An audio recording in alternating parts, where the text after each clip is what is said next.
गीता में अर्जुन को स्वयं भगवान कह रहे हैं कि उस परमेश्वर की शरण में जा, उसके लिए उन संतों के पास जा जो तत्वदर्शी हो। इसी प्रकार हजरत मोहम्मद को उनका अल्लाह कह रहा है कि कोई और पूर्ण परमात्मा है, उसको पाने के लिए उन तत्वदर्शी संत की तलाश कर। वो प्रभु कौन है, ये जानने के लिए कृपया अवश्य सुनिए जगत गुरु तत्वदर्शी संत रामपाल जी महाराज के अमृत वचन। पुण्यात्मा दास बार बार कह रहा है कि ना तो राधा स्वामी पंथ, दंदम सतगुरु पंथ, जय गुरुदेव पंथ वालों के पास मोक्ष मार्ग नहीं है, ये जीवन नाशक हैं, ये बिल्कुल इनके नाम भी गलत, इनका ज्ञान भी गलत। और इनके प्रवर्तक की आपको दिखा दी तो शिवदयाल जी की के दुर्गति हुई कमरा, शिवदयाल जी की मरने के बाद वो भूत बन गया और वो बलोचिस्तानी सामस्ताना खेमामल जी इंजेक्शन रिएक्शन से मृत्यु होगी। और एक और हुए उनके बाबूजी साहब, उसकी हिस्ट्री पढ़ लो तो वो कितने जनती भुगत का मरा। अब क्या बताते हैं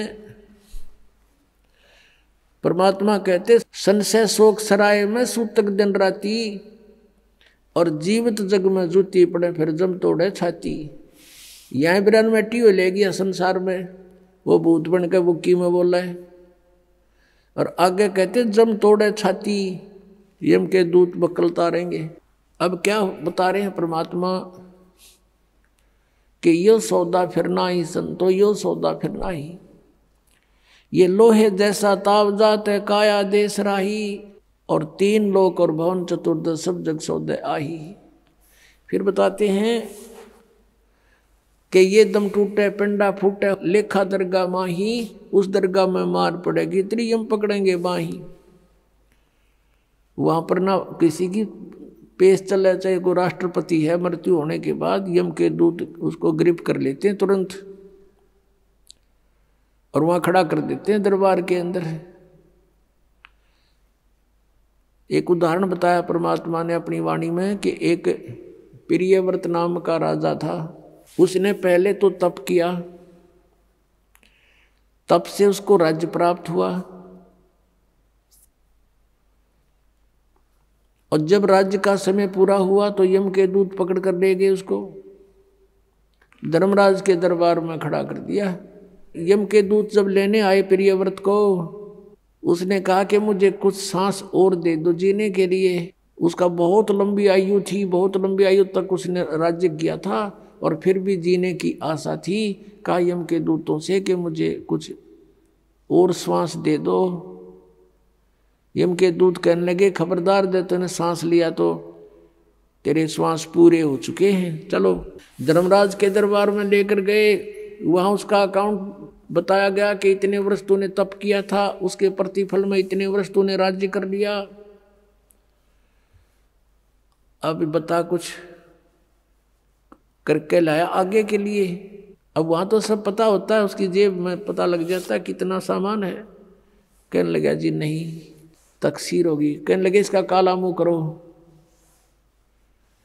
अब प्रियव्रत कहता है मेरा काला मुंह क्यों किया जाता है, राजा था पूरी पृथ्वी का। तो धर्मराज ने कहा कि भक्ति के लिए भेजा था, भक्ति करे नहीं डले डोए। और फिर वो प्रियव्रत कहता गलती बन गई। धर्मराज कहता मैं तो गलती की सजा देता हूँ, जाओ पशु की योनि में जा राजा, अब गधा राजा बन जा।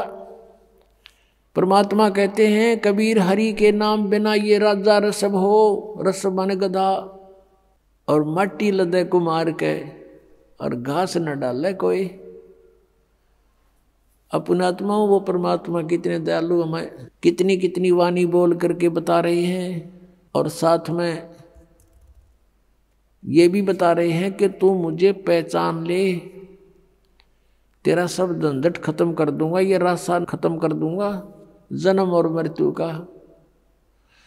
तो पुण्यात्माओं कहते हैं उस दरगाह में मार पड़ेगी यम पकड़ेंगे बाही, जा दिन की मुझे डर नहीं लागे लज्जा रहे कि नहीं। फिर क्या बताते हैं कि नर नारायण देह पातू फिर 84 जाही। परमात्मा जैसा शरीर मनुष्य का आपको मिला है, परमात्मा का ऐसा ही मनुष्य सदृश शरीर है, इसलिए परमेश्वर को भी पुरुष कहते हैं, और उस पुरुष ने मनुष्य को अपना शरीर दिया है तो मनुष्य को भी पुरुष बोलते हैं। तो क्या बताते हैं कि परमात्मा का जो मटेरियल है शरीर का वो हमारे जैसा नहीं है। असनाविरम शुक्रम अकायम, असनाविरम, उसका शरीर माता पिता के योग से बने शुक्र का नहीं है, उसकी शरीर में नाड़ी आदि का व्यवस्था नहीं है, वो स्वयंभू है, परिभू है, वो कबीर मनीषी है, सप्रियागात है, सबसे प्रथम देहधारी वही परमात्मा है। अब क्या बताते हैं कि नर नारायण देह पाकर तो फिर 84 जाही, कुल परिवार तेरा सकल कबीला, मसलत एक ठराई, बांध पिंजड़ी आगे धर लिया मरगट को ले जाही। मृत्यु होते ही कुल के लोग इकट्ठे हो जाएंगे और उसी समय कहेंगे उठाओ इसको, उठाओ जल्दी करो, और उसी समय उठा के कहते बांध पिंजड़ी आगे धर लिया मरगट को ले जाई, और अग्नि लगा दिया जद लंबा फूक दिया उस ठाई। अब शरीर तो फूक दिया, अब आगे फिर इन नकली गुरुओं ने एक और नया प्रोसेस शुरू करा दिया। कहते हैं पुराण उठा फिर पंडित आए गुरुजी आगे, और पीछे गरुड़ पढ़ाई। तेरा गजब भैया। परमात्मा कहते हैं जो मरने वाला मर गया, और अब उसके उपलक्ष्य में गरुड़ का पाठ करा रहे हो तुम। अब गरुड़ पुराण में बहुत ही ऐसी बातें हैं जो जीव ने पहले पढ़ लेनी चाहिए। उसमें लिखा है कि एक ने ऐसा जुल्म किया था, उसका बेटा मर गया, उसने ऐसा अपराध किया था, उसकी आंखें फूट गई। एक ने ऐसा अपराध करते थे, उसके हाथ कटते हैं। यम के दूत आते हैं जो भक्ति नहीं करते, सच्ची भक्ति नहीं करते, उनको पकड़ कर ले जाते हैं जो दान धर्म नहीं करते। और आगे क्या देखते हैं कि ऐसी गर्म जमीन के ऊपर से ले जाते हैं नंगे पैरों उसको। आगे जो शुभ कर्मी प्राणी हैं वो भंडारा छक रहे होते हैं, खीर खांड हलवे उनके लड्डू जलेबी खा रहे होते हैं, और वो कर्महीन प्राणी, भक्तिहीन प्राणी, दानहीन प्राणी वहाँ से जाता है और देखता है, उनको कहता है यम के दूतों से, भगवान के दूतों से कि भाई मुझे भोजन करा दो, मुझे भूख लगी है। वो कहते हैं नहीं, तेरे शुभ कर्म नहीं हैं, चल तुझे भगवान के दरबार में पेश करके तुझे फिर कुटाई करेंगे तेरी। तो कहते हैं परमात्मा का कहने का उद्देश्य ये है कि वेद पुराण उठा फिर पंडित आगे पाछे गरुड़ पढ़ाई, कि उसको गरुड़ पुराण का पाठ पहले कराना चाहिए था, पहले सुनाना चाहिए था। वो बुराइयां बचता डरता और शुभ कर्म कर जाता और उसकी दुर्गति ना होती। वो तो गधा बन गया और पाछे उसका गरुड़ पुराण का पाठ करा रहे। अब क्या फायदा मरने के बाद मुंह में घी डालन का। अब क्या बताते हैं कि पुराण उठा फिर पंडित आए, पीछे गरुड़ पढ़ाई, और फिर बताते हैं नर से तीतु पशुआ कीजिए गद्दा बैल बुनाई, ये 56 भोग कहाँ मन भोरे की तो कुरडी चढ़ने जाई। पुणात्मा परमात्मा ने हमें बताया है वह सच्चाई है कि कबीर ये माया अटपटी और सब गट आण अड़ी, वह किस किस ने समझाऊं या कुएं भांग पड़ी। हमने इस काल के नकली इस सुख की भांग पी रखी है इस कुएं में, काल के कुएं में, और सबके एक जैसी ही बुद्धि होगी। जैसे शराब पिए हुए व्यक्ति या भांग पिए हुए व्यक्ति आपने चाहे 100 मिल जावे रास्ते में, उनकी एक जैसी भाषा होती है, एक जैसी चाल होती है। लटक दे हैं किधर पैर टेकें किधर इधर जावे, बोल रहे तो और में बोलेंगे। तो किसी ने बात करके देख लो, जिन्होंने नशा कर रखा वो एक जैसी भाषा जानते हैं। तो हम सभी को इस काल ने भांग प्या रखी है झूठे सुख की, और सभी हम इसी में इतने मस्त हो रहे हैं। और यहाँ परमात्मा याद दिलाते हैं जिसकी भांग उतर जाएगी। एक व्यक्ति शराब पिए पड़ा था और ऐसी गंदे स्थान पर गिरा हुआ था, फिर उसको उठा कर लाए घर वाले, और सुबह फिर नहा धोकर वो गया ना, उसका छोटा लड़का बताता है साथ में, पापा श्याम ना आप यहाँ पड़े थे? वो कहता मैं यहाँ था। यहाँ पड़ा थे तुम? बता। शराबी ने बेटा ने कहा पापा रात को आप यहाँ पड़े थे, और फिर उन्होंने कह रहे तेरा के जो वही है, ये तो बहुत बुढ़ी जगह है। अब जब पड़ा था अपना टिट्टी पाक रहा था, जब उसको इस बात का पता नहीं था तो इसी गंदे स्थान पर पड़ा है। तो हम आज जिस स्थान में रह रहे हैं ये ऐसी सतिथि में रख रखा हमारे को, और जब यह भांग उतरेगी आपकी, आपका ताला बेली लाग जाएगी, अंतःकरण में उचाटी पैदा हो जाएगी। अब क्या है, इस काल ने तो हमारे को बुरी तरह फंसा रखा पुण्यात्मा, और सच कर मान लेना। पहले तो दुख में पीड़ रखा, अब परमात्मा के दरबार में आओगे आपको सुख होगा, और सुख में फिर आपने सोचोगे ठीक काम चल रहा है, अरे थोड़े दिन में फिर भूल पड़ने लग जाएगी।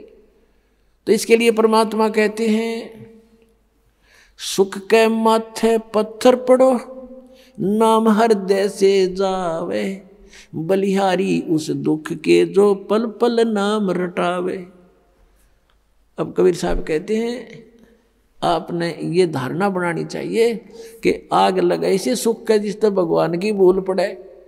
हे भगवान ऐसा सुख भी ना देना जिससे आपकी भूल पड़े, ऐसा दुख भी दिए रखना परमात्मा, धन्य है वो दुख जिससे आप याद आओ, आपके ऊपर कष्ट आए, आपने सब जगह ट्राई की नहीं बात बनी, आप यहाँ भी ट्राई करने आए हैं कुछ तो, और यहाँ तो यह बात पक्की बनेगी जब मन में आपने सच्चे दिल तो भक्ति की और नाम ले लिया था, मर्यादा रखनी पड़ेगी, तो फिर आपको ये सुख तो होंगे ही होंगे, लेकिन इन्हीं सुखों तक सीमित मत रहना। यहाँ आने वाले को एक आगाह किया जाता है कि बरुवाला आश्रम आने से पहले आप केवल दुख निवारण कराने के लिए उद्देश्य लेकर मत आना। यहाँ उद्देश्य लेकर आओ कि हमने जन्म मृत्यु के कैर से बचना है, उसके साथ ये तो आपको फ्री ऑफ कॉस्ट रूंगे में दिए जाते हैं। रूंगे में ये जो संसारिक सुख हैं, आपके कष्ट निवारण है तो रूंगे में दिए जाते हैं। ये हमारा बिजनेस नहीं है, यहाँ हमारा उद्देश्य नहीं है। अब जैसे पहले समय में गांव में कोई ये सब्जी बेचने आया करते और कोई फल फ्रूट भी बेचने आते थे, तो वो कैसे सौदा करा करती थी हमारी दादी। उस समय ऐसे सौदे हुआ करते थे जैसे गेहूं का बेला भर लेगी और उसकी तराजू में डाल दिया, और वो उसको कणक के कोई 2 बार कोई 1.5 बार ऐसा, उसके बदले में 2 बार जैसे सब्जी तोल दी गेहूं के बदले में। वो तो ले लिया जो लेना था माई ने, वो जो सौदा करना था वो तो कर लिया। उस गेहूं के 1 बेले यानी 1 किलो के बदले में 2 किलो 2 बार तोल ली वह सब्जी, जो उसका रेट था वो ले लिया। फिर नो क्या करती, भाई रूंगा और दे, रूंगा मीन फ्री ऑफ कॉस्ट। वो फिर 1-2 और आलू घेर देती, नो कह ना भाई और दे, वो 1-2 और घेर देता, उसको रूंगा बोला करते, रूंगा। तो यहाँ कहने का भाव ये है कि जो असली सौदा है वो तो आपका जन्म और मृत्यु का दुख बटेगा यहाँ पर, और जो ये संसारी छोटे मोटे कष्ट आपके ऊपर हैं, कोई घाटे बाधे के दुख हैं, ये तो रूंगे में दिए जाएंगे यहाँ पर आपको, रूंगे में फ्री में। ये सौदा नहीं हमारा, ये तो आप डिमांड करते हो इसलिए ठा के दे दिए 2 आलू खा लो। तो ये जो आपके ऊपर जो कष्ट आए हैं, कोई प्रेत बाधा है या कोई किसी ने शराब कर रखा, कोई घाल गलवा रखी है या कोई पाप कर्म प्रारब्ध का दंड है, ये तो रूंगे में काटेंगे कबीर भगवान। आपका असली रोग तो जो है जन्म और मृत्यु का है। अब क्या बताते हैं, नर से तू पशुआ की जय गद्दा बैल बनाई, ये 56 भोग कहाँ मन बोरे कि तकुरेड़ी चरणे जाई।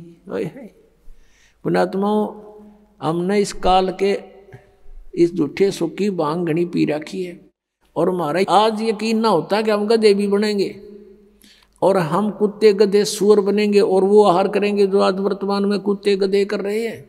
उसके लिए याद दिलाते हैं, सुखदेव ने 84 भुगती बना पजावे खरवो, तेरी क्या बुनियाद पुरानी तू पेंडा पंथ पकड़े वो। कहते सुखदेव जैसे ऋषि ने 84 लाख प्राणियों के शरीरों में कष्ट भोगना पड़ा। सुखदेव ने 84 भुगती बना पजावे खरवो, और तेरी क्या बुनियाद पुरानी, तू पेंडा पंथ पकड़वो। के सुखदेव ने 84 भुगती, गधा बन गया पजावे पे। पजावा होता है यहाँ पर, पजावा होता है जैसे कुम्हार लगाते थे पहले, उसमें ईंटें पकाते थे और ईंटों के पकाने के बाद जो राख बचती थी उसके ऊपर ही और लगा देते थे, उसको कहीं डालने की जगह नहीं होती थी उनके पास, उसके ऊपर ही फिर दूसरी वर्ष लगा लेते थे, फिर तीसरे वर्ष ऐसे, तो बहुत ऊंचा ढेर हो जाता था। और गधे पे नीचे से कच्ची ईंटें डालते हैं उसके कमर के थैले पे, और नीचे से कच्ची ईंटें ले जाते हैं, कच्ची उतारते पक्की फटाफट ठोक देते हैं उसके ऊपर, और फिर देकर डंडा नीचे को धक्का दे देते हैं। 1 सेकंड की भी उसके पास समय नहीं है, नीचे से भी लद्दा जाता है, ऊपर से भी लद्दा आता है, और कमर टूट जाती है गधे की।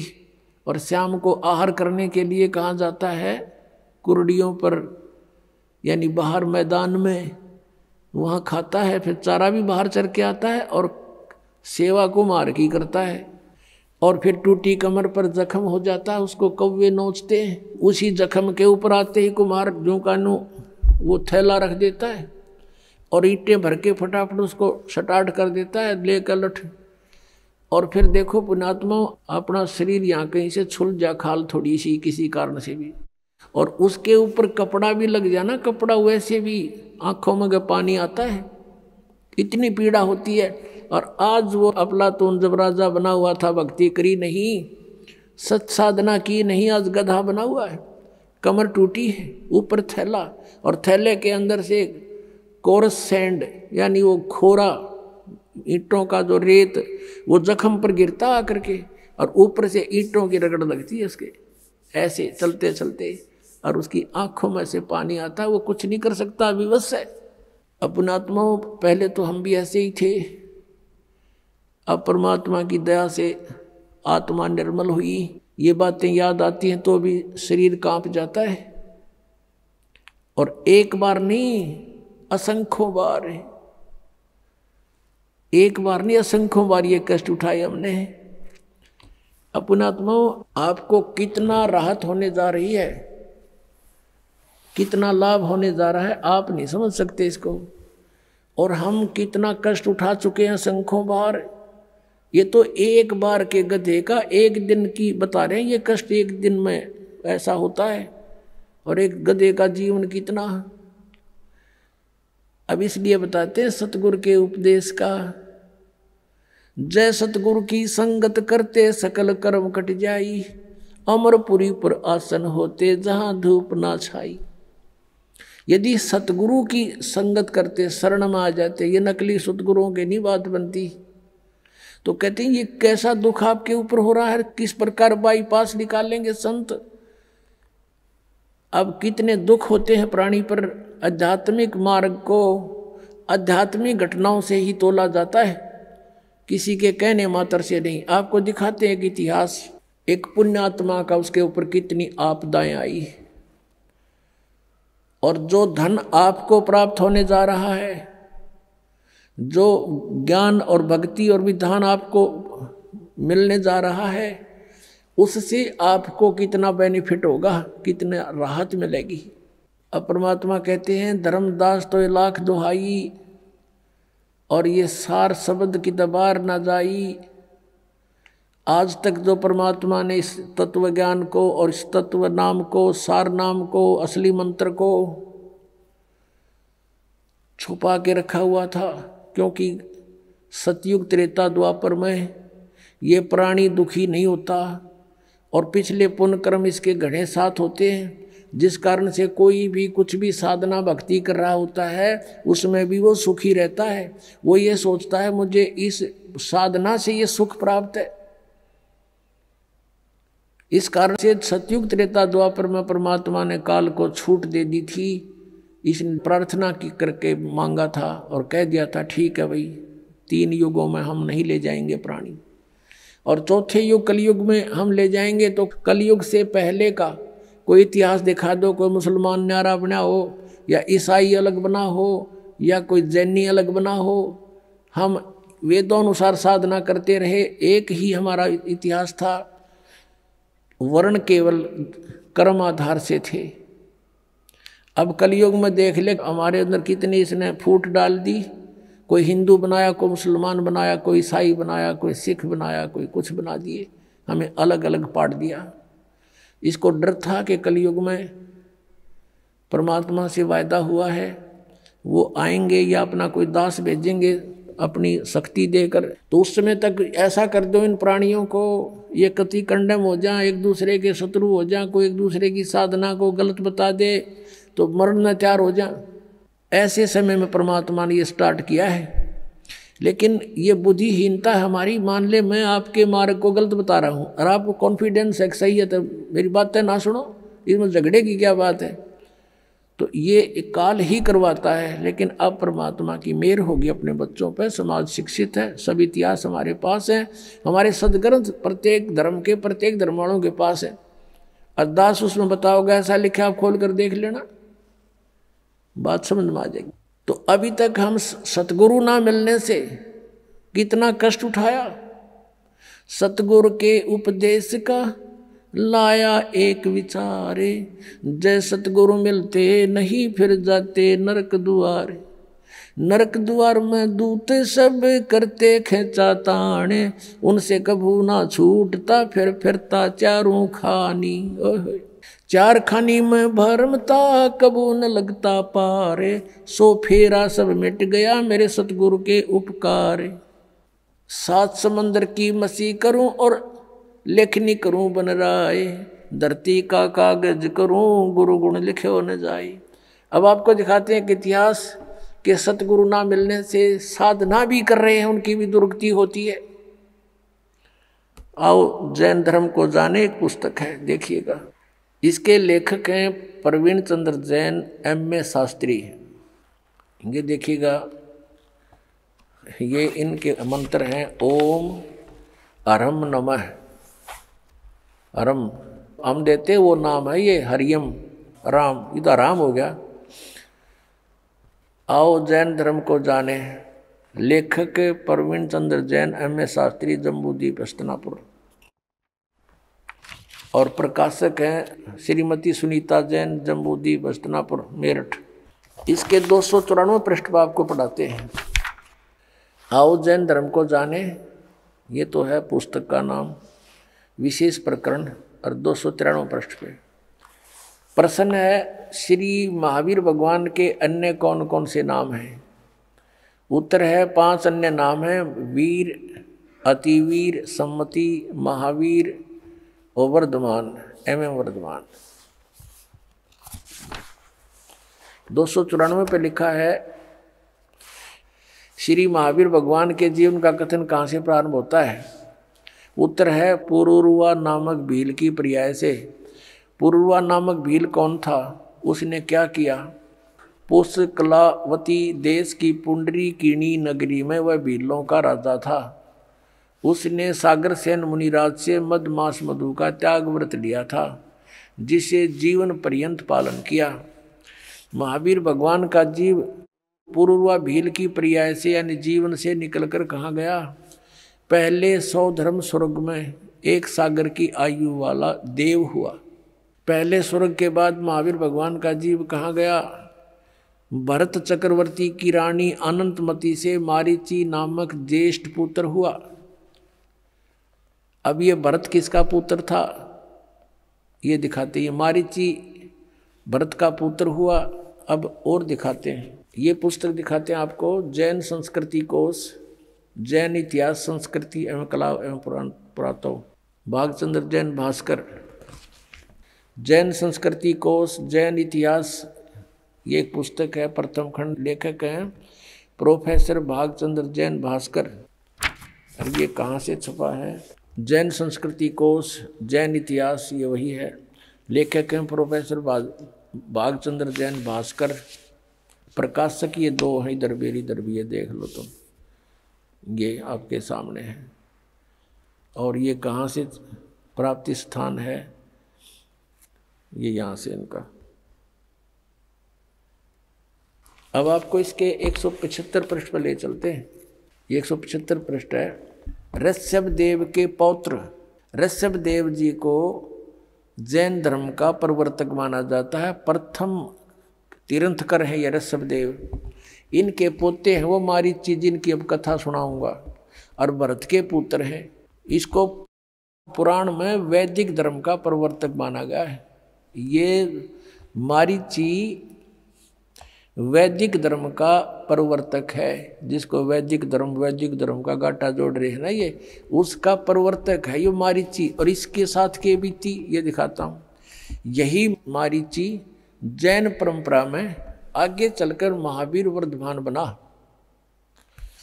अब देखो आगे, अब 176 पृष्ठ पे, अब नीचे देखो, जैन धर्म का विकास इतिहास। यहाँ है तीर्थंकर ऋषभदेव की जीवन घटनाएं। तीर्थंकर ऋषभदेव अंतिम कुलकर नाभिराज के पुत्र थे। उनकी माता मरु देवी थी। वे इक्ष्वाकु वंशी नाभिराज अयोध्या के इस एक लोकप्रिय राजा थे। तरुण होने पर नाभिराज ने ऋषभदेव का विवाह सुनंदा और सुमंगला से कर दिया। सुनंदा ने तेजस्वी पुत्र बाहुबली और पुत्री सुंदरी को जन्म दिया, और सुमंगला ने भरत सहित एक भरत और 99 पुत्र और एक पुत्री ब्राह्मी पुत्री को जन्म दिया। समय आने पर ऋषभदेव ने भरत को अयोध्या का, बाहुबली को तक्षशिला का और शेष युवराजों को उनके योग्यता अनुसार राज्य सौंपकर संसार त्याग दिया और दीक्षा लेकर साधना में लीन हो गए। साधना काल में पाणिपात्री ऋषभदेव 1 वर्ष तक निराहार रहे, कुछ नहीं खाए 1 वर्ष तक। बाद में बाहुबली के पौत्र श्रेयांश कुमार ने इक्ष्वाकु देकर उनकी निराहार वृत्ति को तोड़ा। लगातार 1000 वर्ष तक तपस्या करने वाले मुनि ऋषभदेव ने अंत में केवल ज्ञान प्राप्त किया। धर्म देशना प्रारंभ की। धर्म देशना माने दीक्षा देने लग गया गुरु बड़का पे। प्रथम धर्म देशना भरत के पुत्र मारीची को दी। जिस मारीची का भी इतिहास दिखाऊंगा, आओ जैन धर्म को जाने। उसमें इस मारीची को ऋषभदेव ने पहला शिष्य बनाया था, जो इसका पोता था, भरत का पुत्र था। ऋषभदेव का पौत्र यानी पोता भरत के पुत्र मारीची को पहली धर्म देशना, प्रथम धर्म देशना भरत के पुत्र मारीची को दी, यानी पहला चेला बनाया उसने। और जो बाद में 24वें तीर्थंकर महावीर बने। बस यहाँ से इतना ही लेना था। पुण्यात्माओं, आपका सौभाग्य और इन महापुरुषों का दुर्भाग्य अब तोला जा रहा है। इन्होंने कितनी मेहनत की, कितने हजारों वर्षों तक तपस्याएं की, लेकिन इनकी वे ऑफ वर्शिप ठीक नहीं थी। लंबी लंबी उम्र थी इनकी, बहुत लंबी लंबी आयु थी, और फिर भी दुर्गति को प्राप्त हुए, क्योंकि इनकी साधना ठीक नहीं थी। इनको तत्वदर्शी संत नहीं मिले थे। सतगुरु ना मिलने से ये हालत होती है। कहते एती उम्र बुलंद मरेगा अंतरे, क्योंकि सतगुरु लगे ना कान ना बैठे वो संतरे।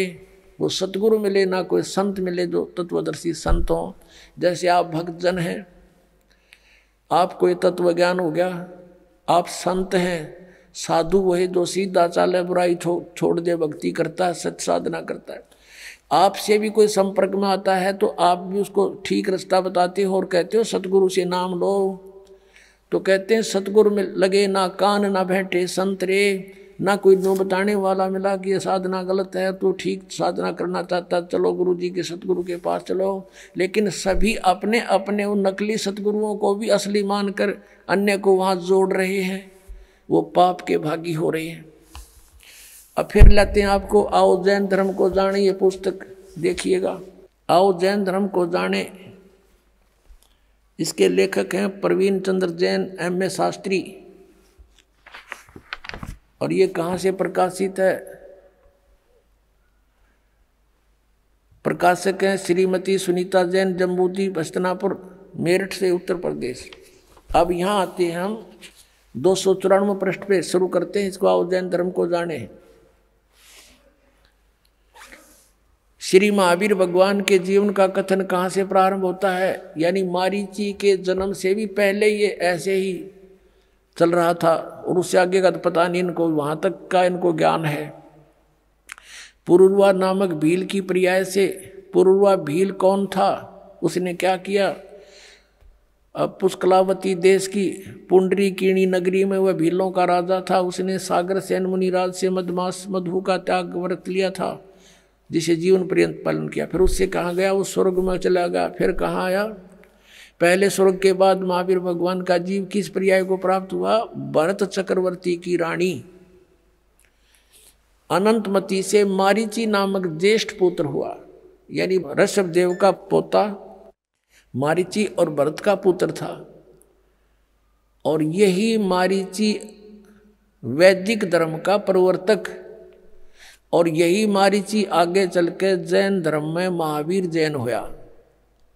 अब देखो, मारीची की पर्याय से महावीर भगवान का जीव किस पर्याय में गया? यानी मारीची ने प्रथम तीर्थंकर ऋषभ देव से उपदेश लिया था, उसके बाद इसकी दुर्गति हुई। आगे देखो, ब्रह्म स्वर्ग में देव हुआ, ब्रह्मलोक में, ब्रह्मलोक से ब्रह्म स्वर्ग से फिर कहाँ गया? अयोध्या नगरी में कपिल ब्राह्मण की काली स्त्री से जटिल नामक पुत्र हुआ। और फिर वहाँ से कहाँ गया? सौधर्म स्वर्ग में एक सागर आयु का देव हुआ। फिर स्वर्ग से कहाँ गया? इसी भरत क्षेत्र में सूतिका नामक गांव में अग्निभूत ब्राह्मण के गौतम स्त्री से अग्निशय नामक पुत्र हुआ। फिर वहाँ से स्वर्ग में गया। फिर कहाँ आया? भरत क्षेत्र के मंदिर नामक ग्राम में गौतम ब्राह्मण की कौशिकी पत्नी से अग्निमित्र नामक पुत्र हुआ। फिर वहाँ से कहाँ गया? महेंद्र स्वर्ग में गया, महाइंद्र के स्वर्ग में। और महेंद्र के स्वर्ग से कहाँ गया? ये 295 पे मंदिर नगर में सालकाय ब्राह्मण की पत्नी से भारद्वाज नामक पुत्र हुआ। भारद्वाज से आगे कहाँ गया? महेंद्र स्वर्ग में देव हुआ। फिर वहाँ से कहाँ गया? इतर निगोद में एक सागर की आयु वाला निगोदिया जीव हुआ। निगोद से निकलकर महावीर भगवान का जीव कहाँ गया? अनेक को भाव, अनेक शरीर धारण किए हुए इस प्रकार है। अब ध्यान से सुनना पुण्यात्माओं, जरा सी भी बांग उतर जाएगी जिसकी, और फिर इसको देखेगा कलेजा मुँह का होगा आपका, और छोड़ जाओगे ये गलत साधनाएं। 1000 आक वृक्ष के भाव, ओए होए, 80,000 सीप के भाव, 20,000 नीम वृक्ष के भाव, 90,000 केली यानी केले वृक्ष के भाव, 3,000 बार चंदन वृक्ष के भाव यानी शरीर, और 5 करोड़ बार कनेर वृक्ष के भाव, 60,000 बार वैश्या के शरीर, ओए होए 60,000 बार, और 5 करोड़ बार शिकारी के भाव, 20 करोड़ बार हाथी, और 60 करोड़ बार गधा। ओए होए, ये भगवान है, कलेजा फट जाए इंसान का। और हम फिर भी साधना यही कर रहे हैं। 60 करोड़ बार गधे के भाव, 30 करोड़ बार कुत्ते के भाव। ओए होए, 30 करोड़ बार कुत्ता, गधे का आपको सुना था एक का भाव बतेरा, और ये 30 करोड़ बार कुत्ता, 60 करोड़ बार गधा, और 60 करोड़ बार नपुसंक खुसरा, 20 करोड़ बार स्त्री के भाव, 90 लाख बार धोबी, 8 करोड़ बार घोड़ा, 20 करोड़ बार बिल्ली, ओए होए 60 लाख बार गर्भ में मरण, गर्भपात की मृत्यु, माँ गलगोट का मेरा माँ के पेट में ही, 80 लाख बार देव पर्याय को प्राप्त किया, 80 लाख बार, ओनली 80 लाख बार तो देवता बना, और गधा बना 60 करोड़ बार। ओए होए, 60 करोड़ बार गधा, 30 करोड़ बार कुत्ता। इस 80 लाख बार देवता बनने वाले ने एक गधे का जीवन बतेरा, सारे पानी फेरने, और यो 60 करोड़ बार गधा बना, और 30 करोड़ बार कुत्ता, और बाकी नरे। अपने आत्मा विचार करो, ऋषभ देव जी ने जो साधना की उसकी क्रियाएं कैसी थी? घोर तप किया 1000 वर्ष तक, और फिर प्रथम अपने पोते को नाम दिया, प्रथम शिष्य वही बनाया, और उस शिष्य की, उस पोते की क्या दुर्गति हुई? आपके समक्ष है। और आगे फिर यू नरक में गया। कहने का भाव दास का यूं है कि जब तक सतगुरु नहीं मिलेंगे और आप साधना भी कर रहे हो, आपकी दुर्गति समाप्त नहीं हो सकती। गीता जी अध्याय नंबर 18 के श्लोक नंबर 62 में कहा कि अर्जुन तू सर्वभाव से उस परमेश्वर की शरण में जा, उसकी कृपा से ही तू परम शांति को और सनातन परम धाम को प्राप्त होगा। अपने विषय में बताता चौथे अध्याय के 5वें श्लोक में, 9वें श्लोक में, दूसरे अध्याय के 12वें श्लोक में, 10वें अध्याय के दूसरे श्लोक में, अर्जुन तेरे और मेरे बहुत जन्म हो चुके, तू नहीं जानता मैं जानता हूँ। 8वें अध्याय के 5वें और 7वें श्लोक में कहा कि मेरी साधना करनी है तो मुझे प्राप्त होगा, जन्म मृत्यु बनी रहेगी, युद्ध भी करना पड़ेगा, शांति नहीं है। 8वें अध्याय के 8, 9, 10 में 3 श्लोकों में कहा कि उस परमात्मा की भक्ति करेगा तो उसको प्राप्त होगा, उसकी प्राप्त होने के बाद फिर जन्म मृत्यु तेरी कभी नहीं होगी, परम शांति होगी। अपनी साधना बताता है, मेरा तेको ओम नाम है। 8वें अध्याय के 13वें श्लोक में बताया गीता ज्ञान दाता, मुझ ब्रह्म का केवल एक ओम मंत्र है, जो इसका अंतिम सांस तक सुमन करेगा मुझे प्राप्त होगा, और मेरी प्राप्ति में जन्म मृत्यु नहीं समाप्त हो सकती। 84 लाख योनियां भोगनी पड़ेंगी और युद्ध भी करना ही पड़ेगा उस परमात्मा के पाने का। 17वें अध्याय के 23वें श्लोक में गीता जी में कहा कि ओम तत्सत इति निर्देश ब्रह्म त्रिविध समर्थ है। उस परमात्मा सच्चिदानंद घन ब्रह्म पूर्ण परमात्मा की भक्ति के 3 मंत्र के जाप का प्रावधान है, निर्देश है। चौथे अध्याय के 34वें श्लोक में कहा कि उस तत्व ज्ञान को समझ, कौन से को। चौथे अध्याय के 32वें श्लोक में गीता जी में कहा है कि स्वयं सच्चिदानंद घन ब्रह्म ने अपने मुख से उच्चारण करके जो वाणी बोली है वो सच्चिदानंद घन ब्रह्म की वाणी है, वो तत्व ज्ञान है। उस तत्व ज्ञान को मैं नहीं जानता, गीता ज्ञान दाता कहता है। वो तत्वदर्शी संतों के पास जाकर समझ, वो बतावेगा तुझे, और उसके बताए मार्ग अनुसार फिर उस परमेश्वर की शरण में जा, जिसकी कृपा से तू परम शांति को और सनातन परम धाम को प्राप्त होगा। अब यहाँ देखो, ओम नाम का ये ओम और आराम ये जाप करते हैं, इनकी यहीं तक बुद्धि सीमित है और इससे ये दुर्गतियाँ हैं। अब वो 3 मंत्र का जाप, ओम तो सीधा है, तत् और सत्य सांकेतिक है, ये गुप्त है, ये दास बता सकता है इस पृथ्वी पर, और किसी के पास नहीं है। अब ये छुपा कर रखने थे परमात्मा ने। अब इस मारीची वाले जीव की आज्ञा के और दुर्गति हुई। देखो, आओ जैन धर्म को जाने, ये पुस्तक हम पढ़ रहे हैं। 295 पृष्ठ पे हमने ये पढ़ लिया। 80 लाख बार देव पर्याय को प्राप्त हुआ और 60 करोड़ बार गधे के भाव को, 30 करोड़ बार कुत्ते को, 60 करोड़ बार नपुंसक, 20 करोड़ बार स्त्री, 20 करोड़ बार बिल्ली आदि। अब आगे क्या गया, कहते हैं उपरोक्त शरीरों को भोग कर प्राप्त करने के बाद श्री महावीर भगवान ने किस पर्याय को प्राप्त किया? राजगृह नगर में शतावर नामक ब्राह्मण हुआ, उससे फिर महेंद्र स्वर्ग में गया, फिर ऐसे जन्म हुआ, और फिर महाशुक्र स्वर्ग में गया, फिर तिस्पुट नामक नारायण हुआ, और फिर 7वें नरक में गया। ये बताना रह रहा था नरक। 7वें नरक में गया यो महावीर जैन यानी मारीची, और 7वें नरक से फिर कहाँ गए? 296 पृष्ठ पे पढ़िए। सिंहगिरी पर्वत पर सिंह हुआ, पुनः प्रथम नरक में गया, फिर नरक में गया, शेर बना, फिर वहां से हिमवान पर्वत शिखर पर फिर सिंह हुआ स्वर्ग से आकर के। प्रथम नरक से निकल कर कहाँ गया कि हिमवान पर्वत पर शिखर पर फिर सिंह हुआ, और फिर वहां से कहाँ गया? स्वर्ग में गया, एक मुनि से उपदेश लिया। फिर कहाँ गया? यहाँ कंकोजल नामक पुत्र हुआ, फिर 7वें स्वर्ग में देव हुआ, फिर अयोध्या नगरी में राजा वज्रसेन की शीलवती रानी से हरसेन नामक पुत्र हुआ, फिर वहाँ से महाशुक्र स्वर्ग में देव हुआ, फिर दातकी खंड की पूर्वी विधेय पुष्कलावती देश की पुंडराकीणी नगरी में राजा सुमित्र रानी मनोरमा से प्रिय मित्र नामक चक्रवर्ती हुआ, फिर सहस्रार स्वर्ग में देव हुआ, और फिर कहाँ गया? सहस्रार स्वर्ग से महावीर भगवान का जीव किस पर्याय में गया? जम्बू द्वीप के छतरपुर नगर में नंदीवर्धन नामक राजा की वीरमती रानी से नंद नामक पुत्र हुआ, और फिर नंद का जीव आगे कहाँ गया?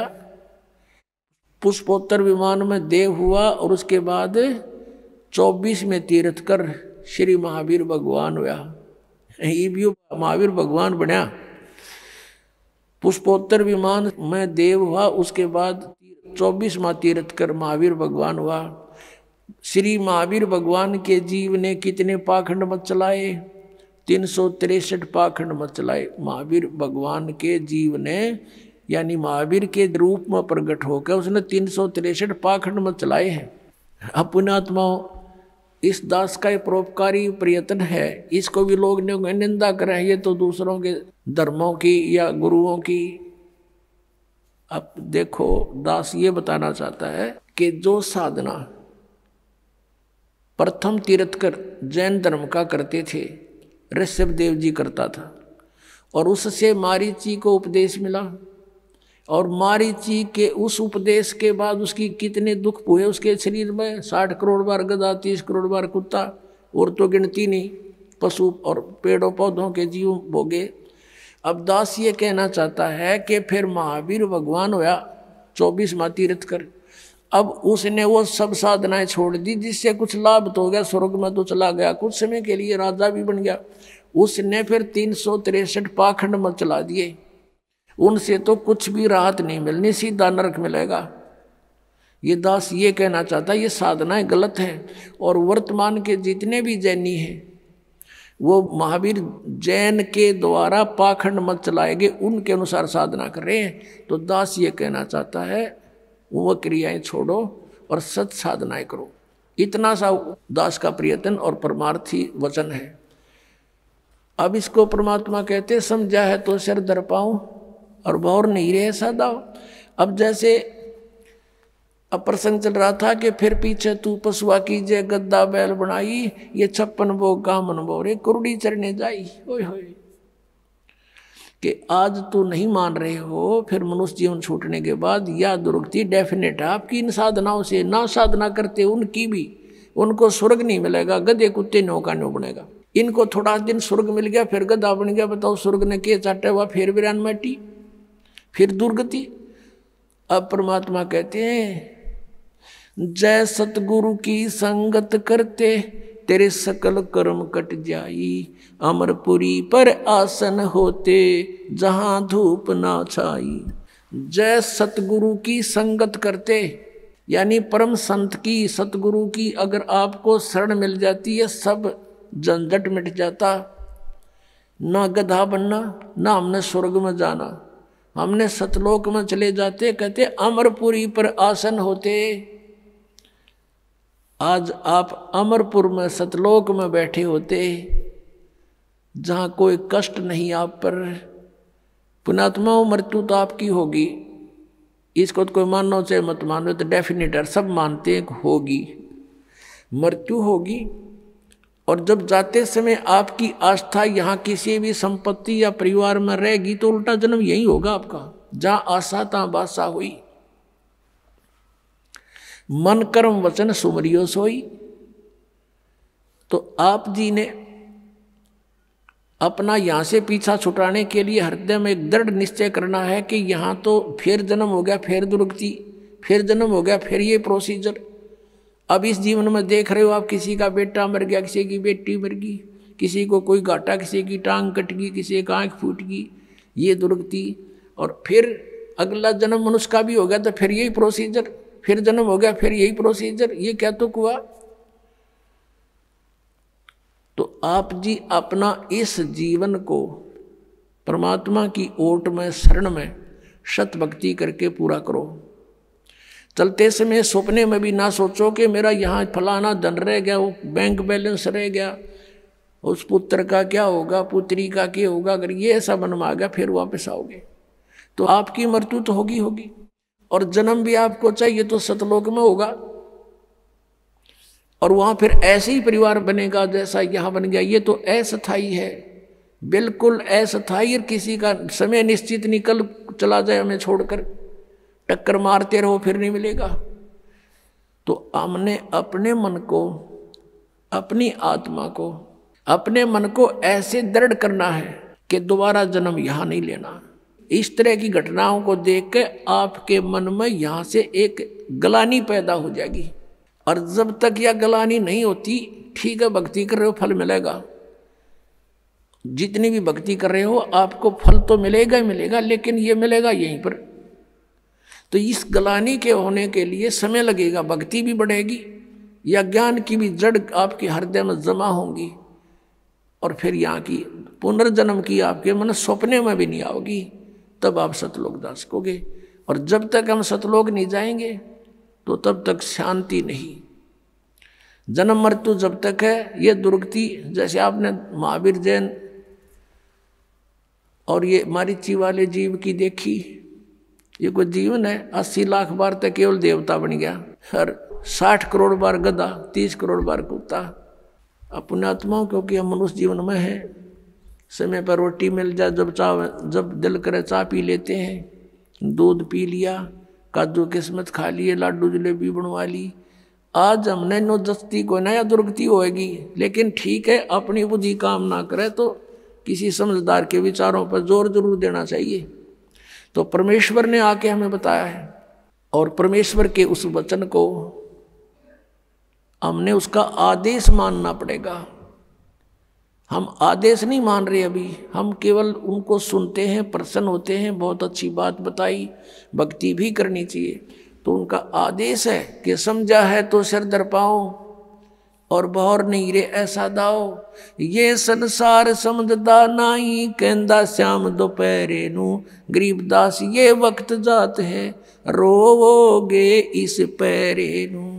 अब क्या बताते हैं कि ये संसार समझदा नाई कहंदा श्याम दोपहरे नू, जैसे किसी ने शराब पी रखी है और धूप में पड़ा, जून के महीने में, यहाँ हरियाणा, राजस्थान, उत्तर प्रदेश, मध्य प्रदेश में, पंजाब में, कहीं पर भी, और उसको कोई कहे कि उठ ले चल, तेरी देख पसीने आए हैं, आपके रेत लगा है, मुंह में झाग आए हैं, उठाओ तुझे छाया में बिठाता हूँ, और वो कहता है जोड़ दे मौज हो रही है।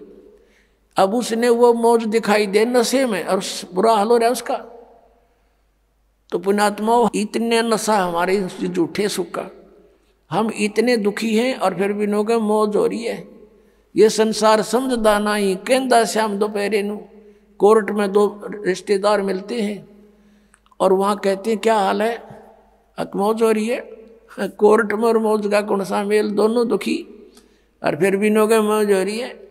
तो कहते हैं ये संसार समझदा नहीं कहंदा श्याम दोपहरे नू, गरीबदास ये वक्त जाता रोगे इस पैरे नू। सत साधना ना की ये मनुष्य जीवन को फिर रोया करोगे कुत्ते बन के ऊपर न मुँह करके। बोलो सतगुरुदेव। परमपिता परमात्मा पूर्ण ब्रह्म सारी सृष्टि के रचनहार कबीर देव जी, कबीर परमात्मा ये हमारे मालिक हैं, हमारे पिता हैं, ये कुल के मालिक हैं, सर्व ब्रह्मांडों के स्वामी हैं, सबके कंट्रोलर हैं। यही परमात्मा सत्य पुरुष, अलख पुरुष, अगम पुरुष और अनामी पुरुष अन्य रूप धारण करके स्वयं ही विद्यमान रहते हैं।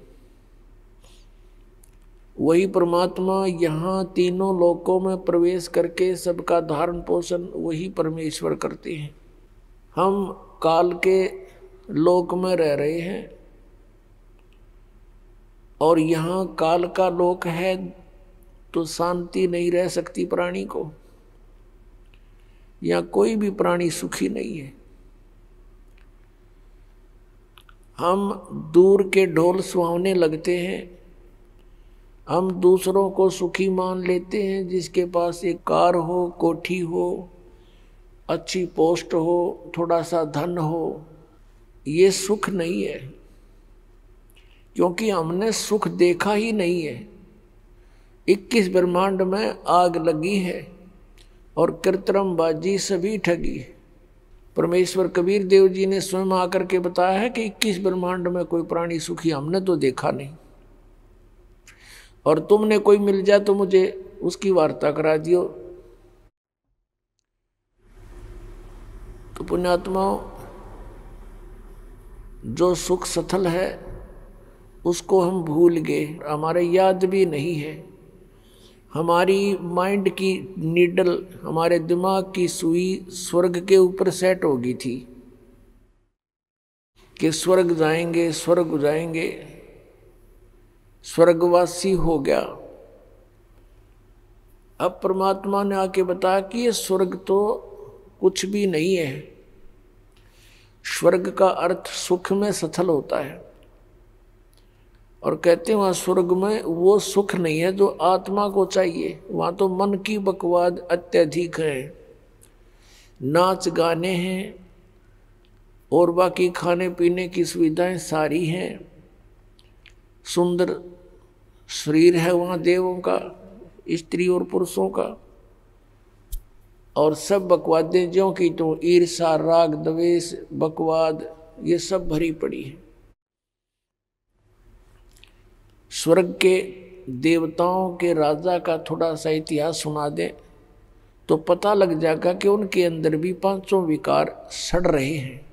स्वर्ग का राजा इंद्र है, उसके गुरु थे गौतम जी, ऋषि गौतम, और गौतम ऋषि की पत्नी अहिला अपने गुरु की पत्नी के ऊपर वो इंद्र स्वर्ग का राजा आसक्त हो गया,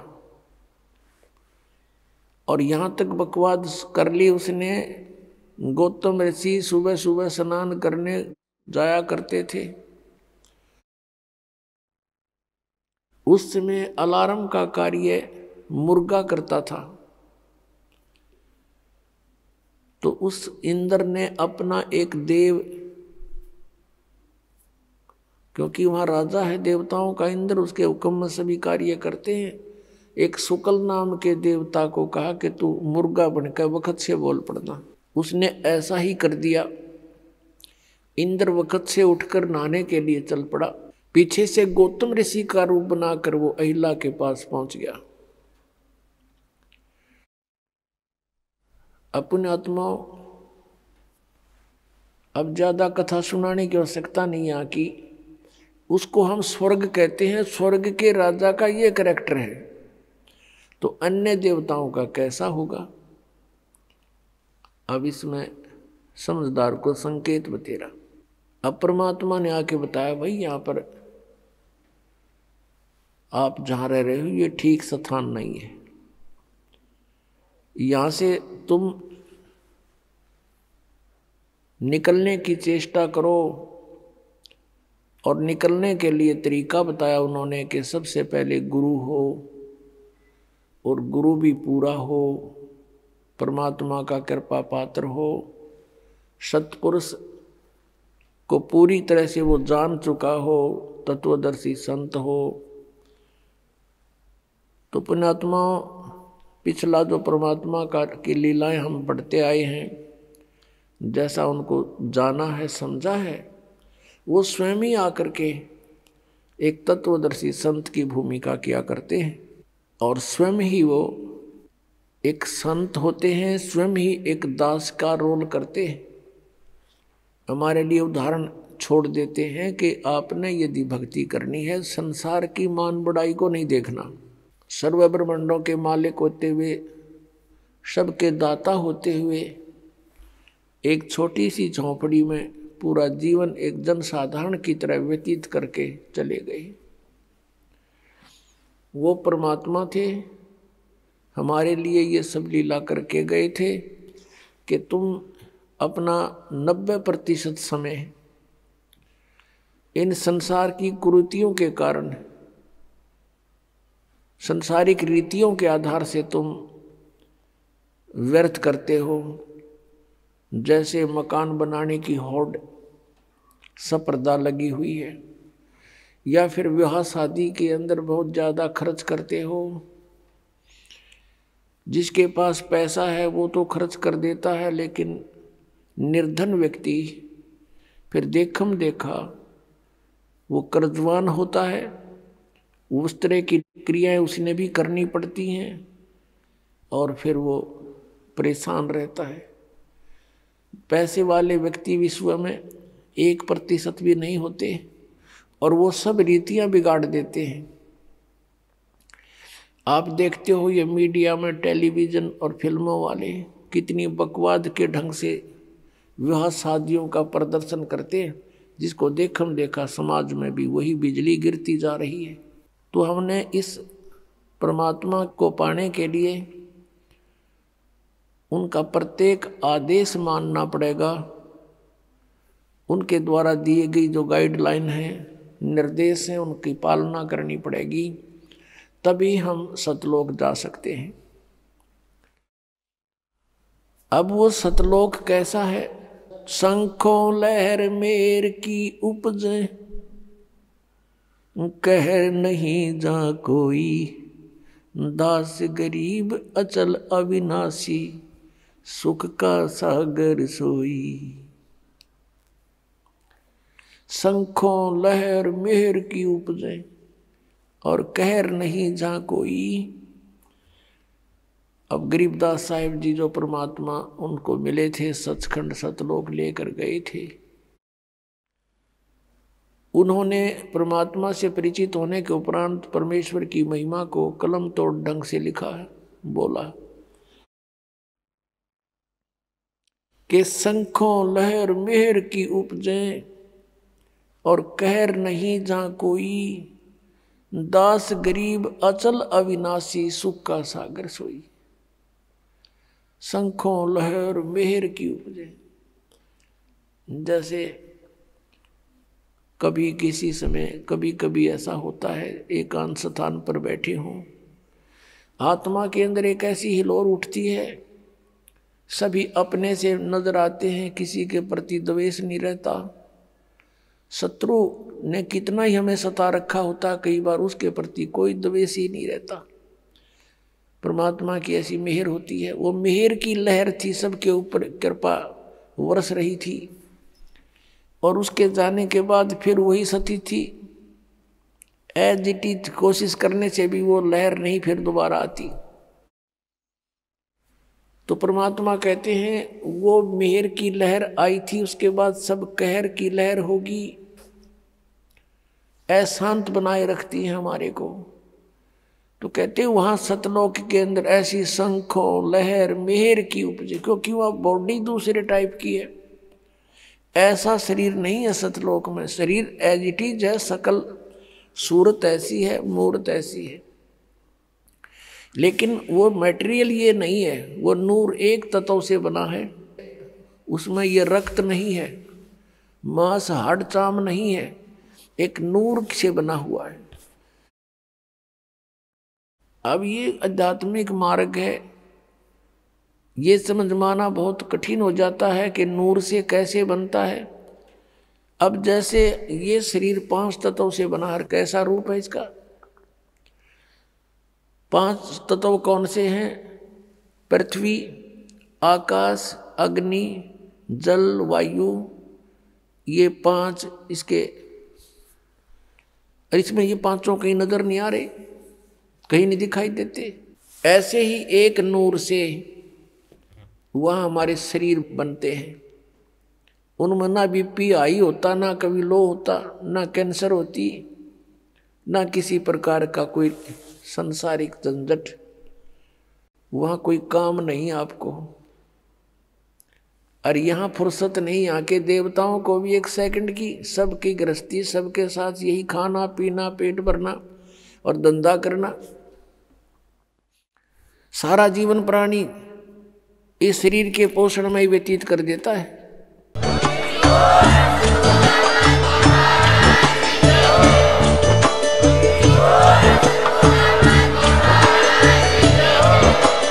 आप सुन रहे थे जगत गुरु तत्वदर्शी संत रामपाल जी महाराज जी के मंगल प्रवचन। अधिक जानकारी के लिए विजिट कीजिए हमारी वेबसाइट www.jagatgururampalji.org। संत रामपाल जी महाराज जी के शुभ आशीर्वाद से पूरे विश्व भर में 500 से भी ज्यादा नाम दीक्षा केंद्र हैं, जिन पर संत रामपाल जी महाराज जी द्वारा ऑनलाइन निशुल्क नाम दीक्षा दी जा रही है। अपने नजदीकी नाम दीक्षा केंद्र का पता करने के लिए संपर्क करें 8222880541।